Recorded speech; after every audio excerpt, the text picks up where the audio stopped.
Fellow comic book collectors, this video I'm filming in my office. Got some of my books in the background. It's the new year, so it's January 2nd when I'm filming this, and going to post it today. So usually I record my videos and I post them out like a few days later, but this one I'm recording on the day that I'm actually going to be releasing it. And I wanted to get this video out as soon as possible in the new year because it's my to-do list. It's my plan for 2022.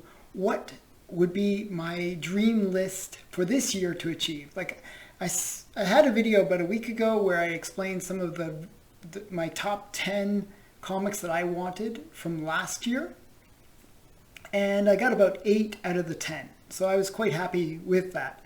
So this year, I set new goals, and I want to see how many of those goals I can achieve over the course of the year. So I have 10 books that I want to get, and some are pricey books, and some are more affordable books that are just hard to find. So it's a mixture of the two. So it should be a great video. If you find any of these books, please tell me because they're ones that I'm looking for. And, these are books that I have wanted actually longer than just this year. These are books that I've wanted for many years, but I just never seem to be able to get. So with that being said, let's get into the books, and I'll show you the top 10 for 2022 books that I'm looking for, my wish list. So we're going to start with Captain Britain #1. Now, if you watch my last year's video, I had Captain Britain #8 on that list. And Captain Britain #8 is the first appearance of Psylocke. Well, Captain Britain #1 is the first appearance of Captain Britain. And I just wanted to get that book in my collection. And I also like to get the #1s of whatever comic series. So that's 2 reasons why I wanted to get this one. Another thing that I really want with the Captain Britain one is to get it with the mask. So these were very thin, almost magazine size comics. And they basically, the first few issues had like weird like inserts, like masks and stuff, and a boomerang and stuff. So I want to get it with the mask. I don't want it to be incomplete. I want it to be a complete book. So it's one of those ones where it's sometimes hard to find it with the mask. A lot of the times the mask was ripped out. So I want to get it with the mask. So just so I show you, here's the census for the book. It came out in 1976. It came with the Captain Britain mask. And, if I want to get it in a high grade, which I don't want to get it in a high grade, just because of sheer cost, 9.8s are roughly around $2,600.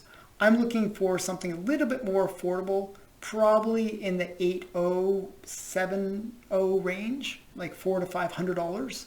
So that's where I'm looking. That's kind of my sweet spot. If it's in slightly lower grade, I'm okay with that, but I'm reasonably high mid-grade, if that makes sense. So that's my goal. Comic #1, Captain Britain #1. The next one that I'm trying to get is Zombie Tramp #3. Number 3. This one is a bit of a ghost for me.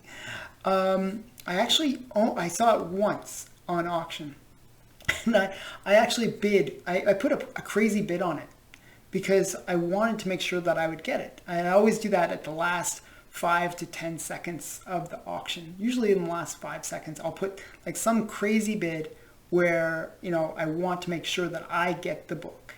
And the bid was actually quite high by that point because it is such a rare book. There's 0 of these on the census. It is one of those books that is just really hard to find. And it's the only one from the whole entire Zombie Tramp collection that I'm looking for. It's the only one that I have missing from the collection. I have the complete Zombie Tramp collection. For those people that are not familiar with Zombie Tramp, it is a very cool story. it's kind of sexy and silly. It was written by Dan Mendoza and drawn. The artwork is done by Dan Mendoza as well. And it kind of follows this kind of sexy prostitute-like girl who becomes a zombie, but she can control her zombiness. And whenever she eats other people, she repairs. So it's kind of an interesting story, kind of crazy, but I enjoy it. So it's, very campy. So the thing is, I have number 1, which was very expensive, very rare. And it's hard to get it in that first print. And number 3 seems to be the one that's the most difficult to get. I've seen it, as I said, just the one time. And as I said, I was putting a crazy bid. So I put like a $1,400 bid on it. Like, I wanted to make sure that I would get the book. I was outbid. So I bid that. I was ahead. And then somebody outbid me at the last second. So somebody did the exact same crazy thing that I did. I was surprised that it had gone for so much. I really didn't expect anyone to be paying that much for this book. But it is just so rare that it's one of those books, like, I think it had a print run of less than 2,000. And the number of them that have survived, probably not that many. Now, if we look at the census, it's from 2009. Just a really rare comic, and it's hard to get it in that first print. So they don't even have any sales. Like, the only sale was for a raw copy, and there's 0 of these on the census. Just a really, really hard book to find. So it's one of those ones that I'd love to get, but it has been a bit of a ghost for me. So this is a book that I'm desperately trying to find. So this is number 2 on my list, Zombie Tramp, number 3. The next one on my list is a little easier to get, actually. And I'll show you a bigger picture of it so you can see it. This is Funny Stuff, number 1. Now, you're probably wondering, what is Funny Stuff? It's a DC comic. It came out in summer of 1944, and it actually features the very first appearance of Snurdle.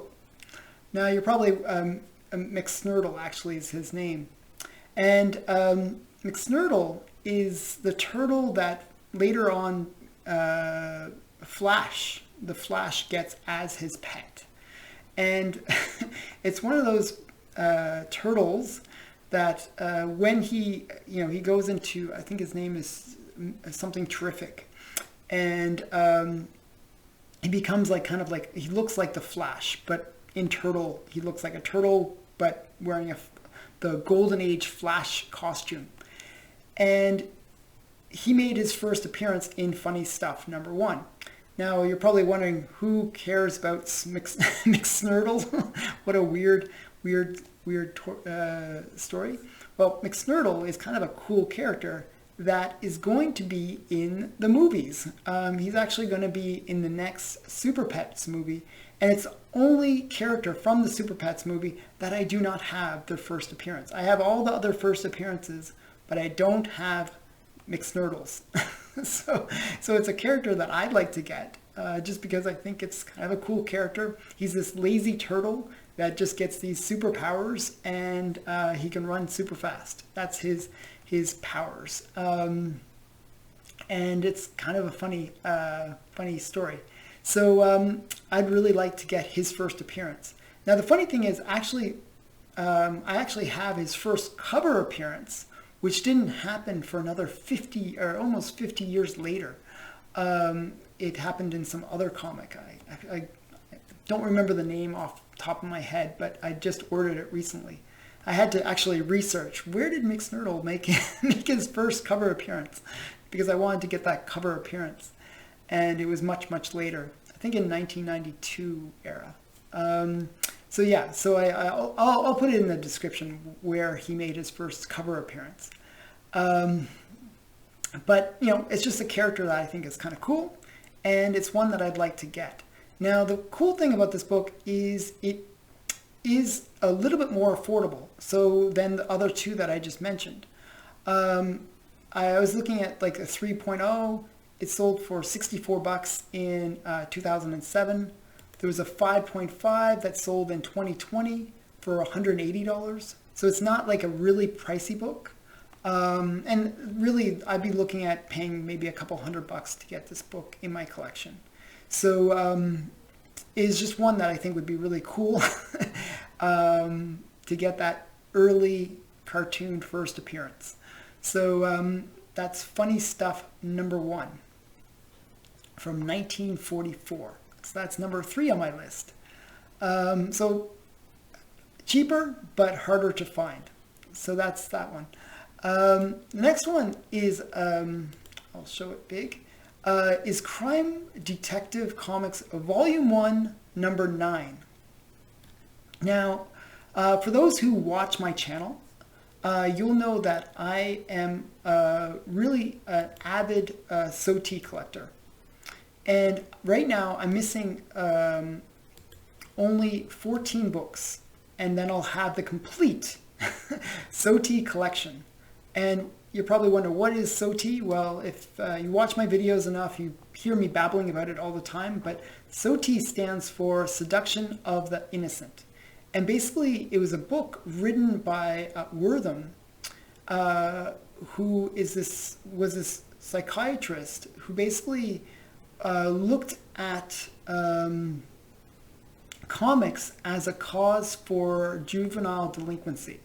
And he used that as a means to kind of create hysteria around comics, and which eventually led to the end of comics in general. It was like it ended the golden age of comics, and he was really trying to get comics almost banned entirely or censored heavily.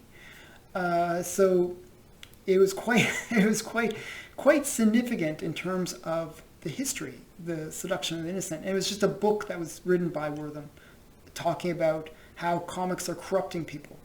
Well, before that, Wortham had actually written many articles that were in Reader's Digest and other publications where he was basically demonizing comics. And people saw the writing on the wall, that they saw that this book was maybe going to be in the works. And the comic writers were kind of bothered by the censorship that Wortham was advocating. So they created this comic. And this picture right here, this is Wortham. This is their mocking of Wortham, where he's tied up and his mouth is gagged.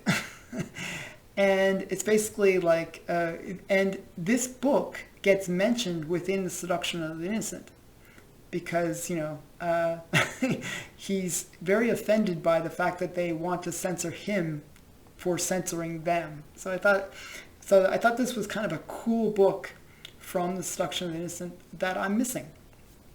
It's one of the last 14 that I'm missing. And it's a rare book.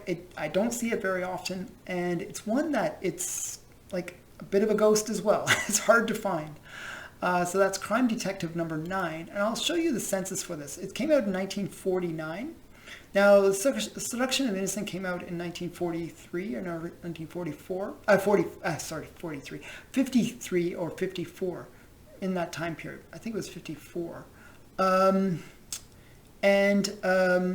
If you look on the census, the last one sold in 2017, and it sold for $271. So not a really pricey book. It's just one that is hard to find. And that's what's kind of annoying. So even a 1.0 sold for $99 back in December of last year. So it's just one of those books that's a bit of a ghost. You don't see it very often for sale. And it's one that I'd love to have in my collection.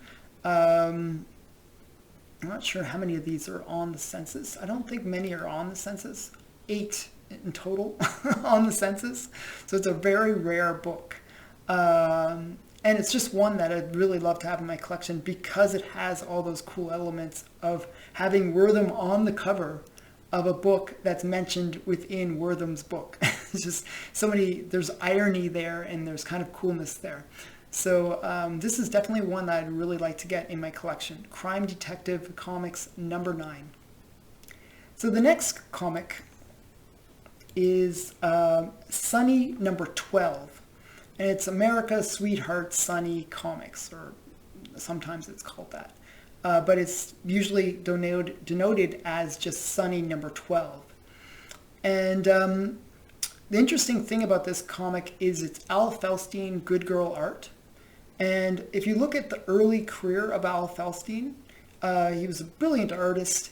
He basically did a lot of good girl art in the beginning, and he did it for Fox Publications. Now, Fox Publications love to rip off other companies.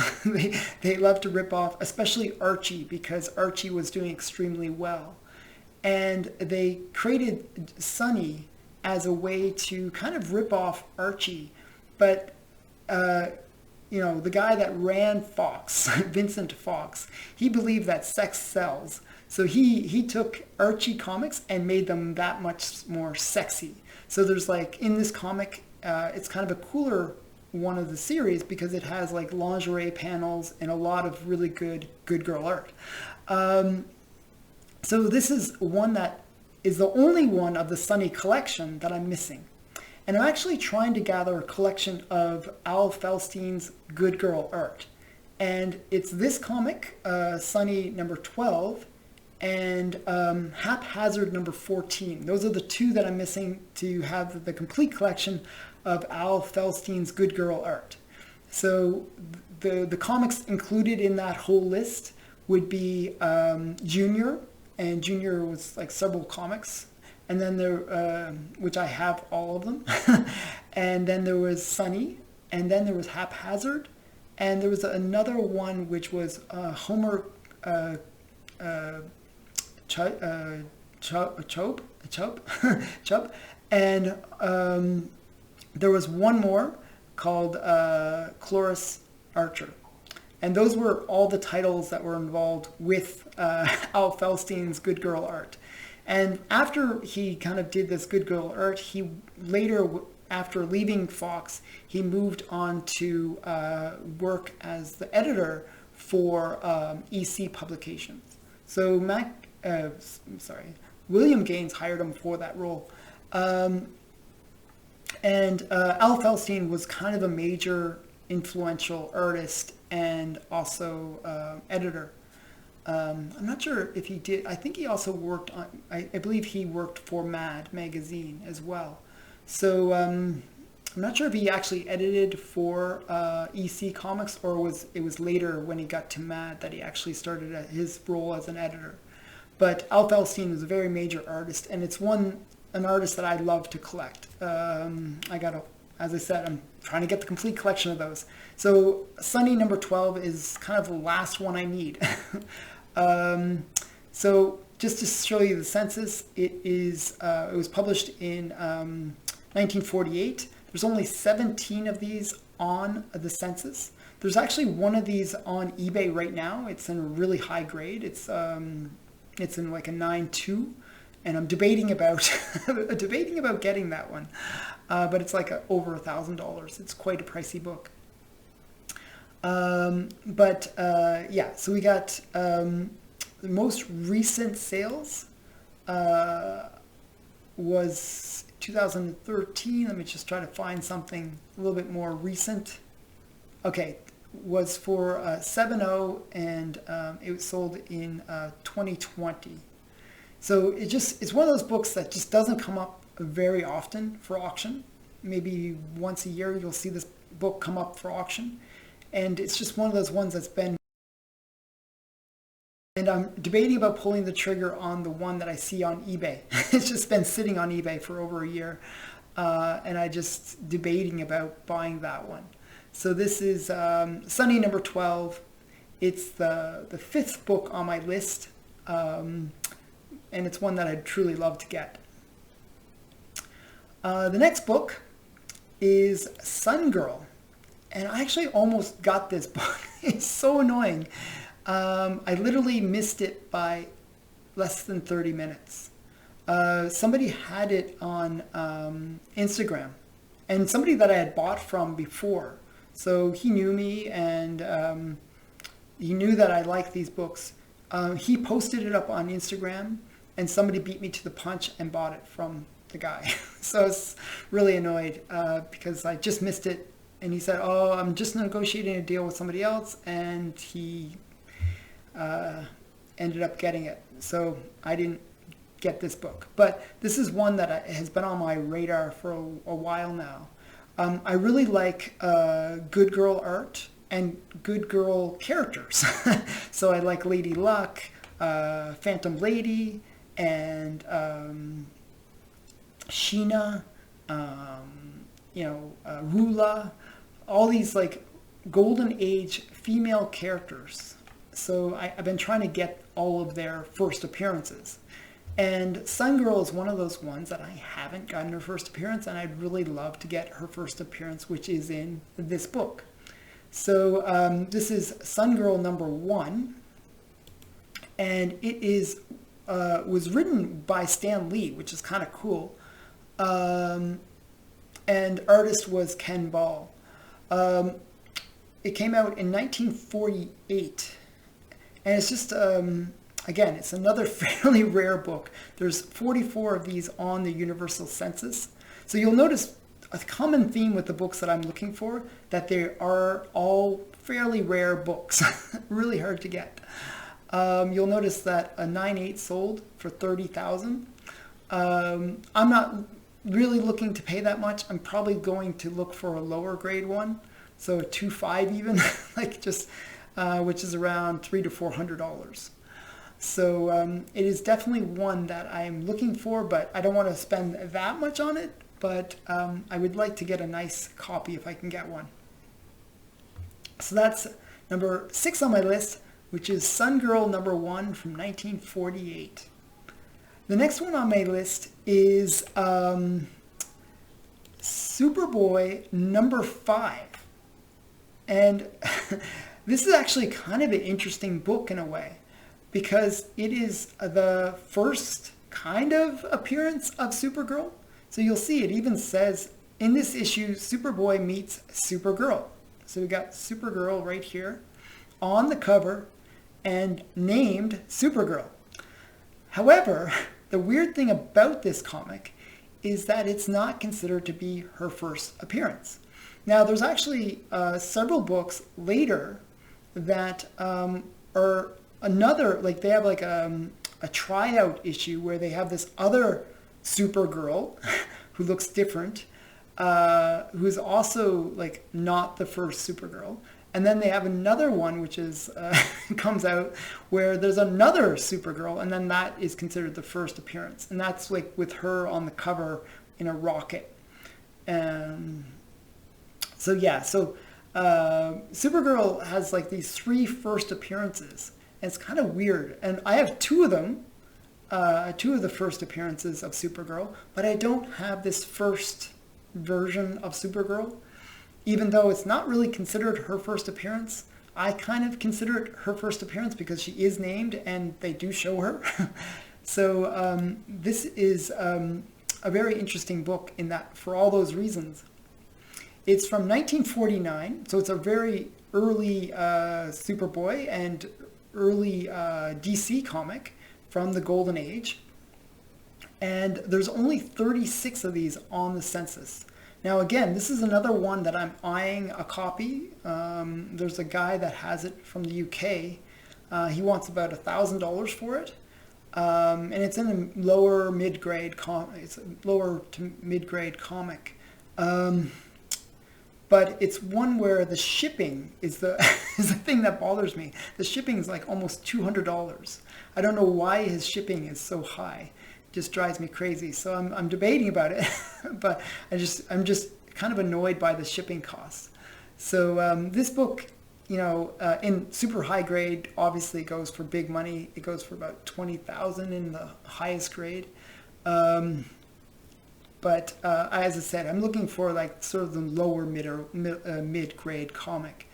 I'm looking for that around that $1,000 mark. So this is definitely one that I think is really interesting. It's one that I really like to get. I'm always searching for it and stalking various people that have it for sale. And it's one that I've been trying to negotiate with some of these people to try to get with not much success. So this is definitely one that I'd really like to get. Actually, it has some pretty cool artists. I'm just reading the artist list. It has C.C. Beck in it and Kurt Swan. Both are brilliant artists. So kind of cool to see them in this book as well. So just a really great book overall. And it's one that's really rare and kind of cool for all those reasons that I mentioned.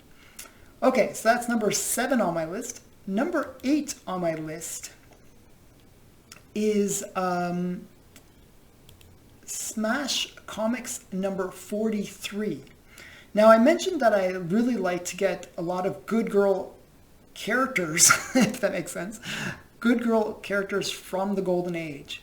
And one of the characters that I like is Lady Luck. And this is her first cover appearance in any comic. She was first introduced in Smash Comics, and I have her first appearance, but I don't have her first cover appearance. And I always hate the fact that you get that first appearance and you can't even see the character on the cover. It just really bothers me. So I always like to see the character on the cover, especially if I'm going to get it slabbed and then have it like on my wall. I'd like to see the character on that cover. So this is her first cover appearance, Smash Comics number 43. And it was actually her only cover appearance in the Smash Comics. Now, Smash Comics gets renamed in, I believe, issue number 86, where it becomes Lady Luck Comics. And I have that issue as well, where it becomes her title. But this comic was her first cover appearance. So if you look at this book, it came out in 1943. So she was one of the first female heroes in comics. And this is a fairly rare comic. Again, only 6 of these. It's just a really rare comic. I actually tried to negotiate with somebody on this comic, but I wasn't able to get it. We just didn't come to an agreement on the price. But it is definitely one that I've been hunting and is definitely one that I'd love to get. So it says key issue Lady Luck cover first and only by Smash. Just a really great character to pick up, and I'd love to get her first cover appearance. So that's number 8 on my list.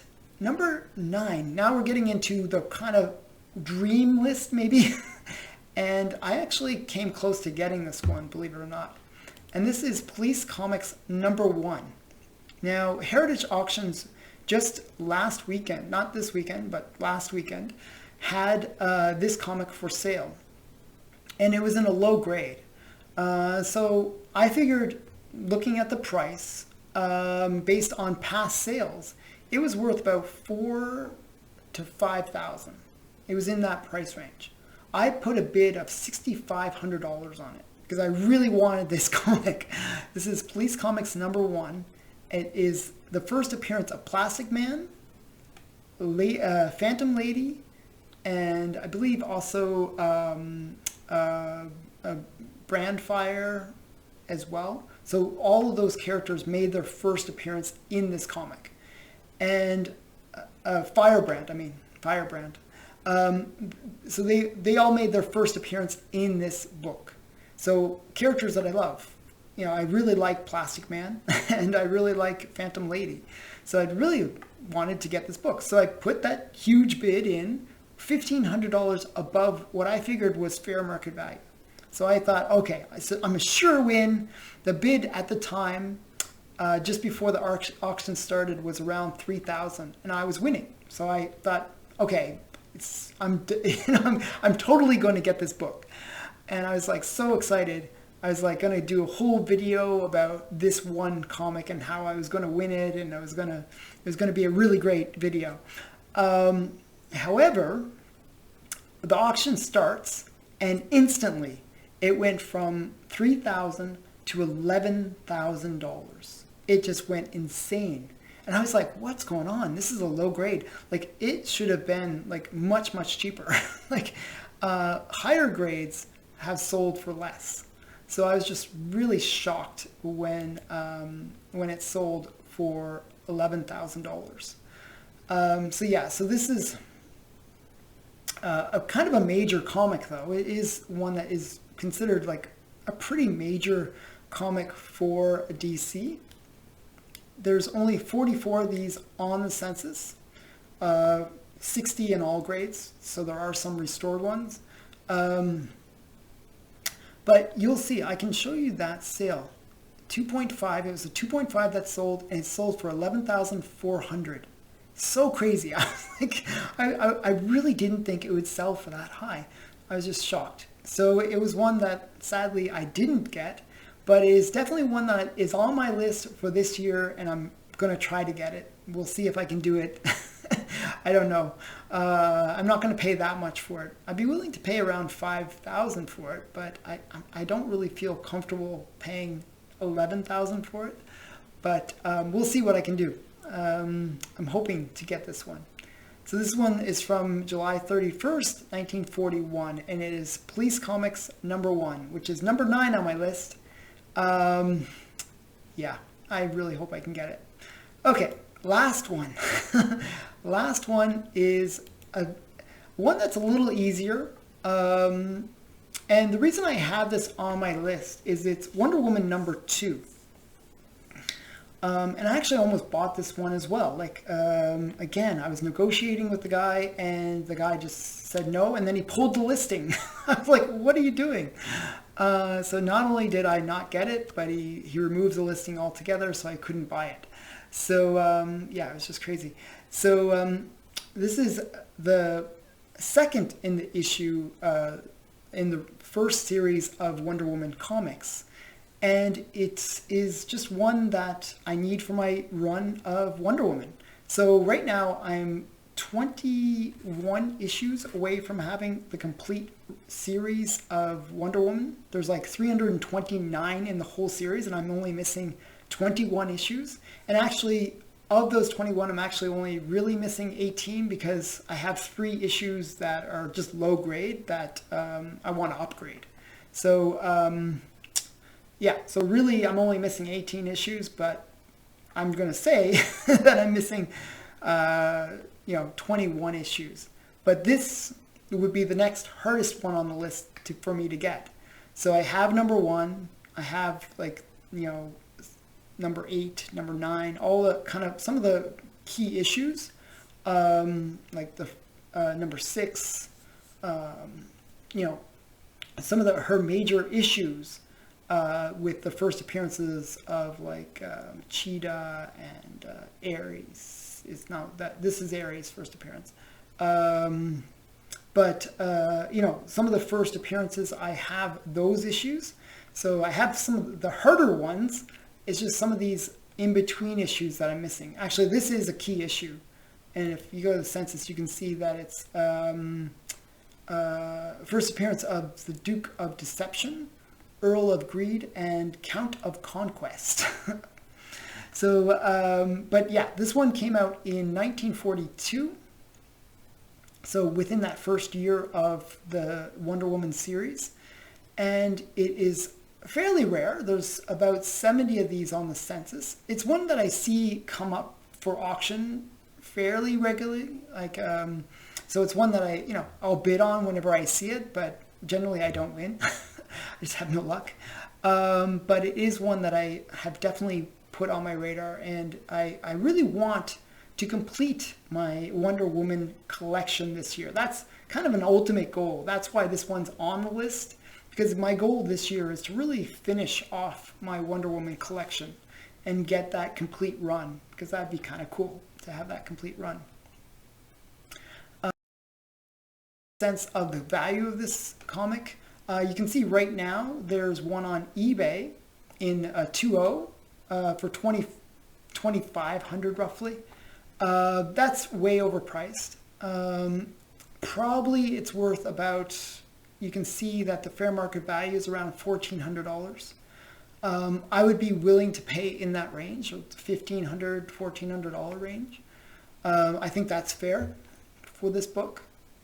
So I'm looking for kind of a low grade, kind of an affordable copy of Wonder Woman #2. So that is my top 10 list. And I'm going to switch back here. That's my top 10 list for 2022. And there's a lot of really challenging books on this list. I always like to give myself a pretty big challenge. And there's a lot of books where I don't know if I'll be able to find them. Like, I really don't know if they're even out there to find. But I like to set high goals. And speaking of last year's goals, there was 2 books that I didn't get, which were All-Star Comics #3 and Marvel Family #1. Now, those are both books that, even though they didn't make this top 10 list, they're both books that should be on this list. I just want to keep things different. So both of those are really honorable mentions that I really do want to find and do want to eventually get someday. Hopefully the movie, Black Adam movie, will be terrible and the Marvel Family 1 will become like worthless. And maybe then I can pick it up. But I don't expect that to happen. So that is why I really want that book. I really like to get those kind of golden age first appearances, and Captain Marvel, the character Black Adam, he made his first appearance in Marvel Family 1, and it's just one that I'd love to get, and it's one that I'm searching for. But it didn't make this list, but it definitely is one that I have my radar set to look for. And it's one that I always search every day, pretty much looking for this book and looking for an affordable copy of it, because it's one that I really missed out on. I was trying to be greedy, and I tried to get a really good price on it, and I was negotiating with the guy, and the negotiation fell through because I was just being, trying to cut the price too much. And just after that, there was an announcement, and I could have bought a 2.0 for about $2,000, and now that same 2.0 would be maybe $10,000 to $15,000. It's like it just went through the roof once the Black Adam movie announcement happened, and then there was a trailer, and the price just went crazy. So sometimes, me trying to negotiate doesn't always work, and you'll see that many of the ones on this list have that. You can see all my failures with where I've been trying to negotiate prices, and it just didn't work out, so I didn't get the comic. And that's why they're on my list, because I really desperately do want to get those comics from this list. So these are my big ones for 2022. If you have your top 10 list, I'd love to hear it or see it. Just put it in the comments below. What comics are you searching for? What are your kind of dream list for 2022? And yeah, thanks for watching. Bye for now.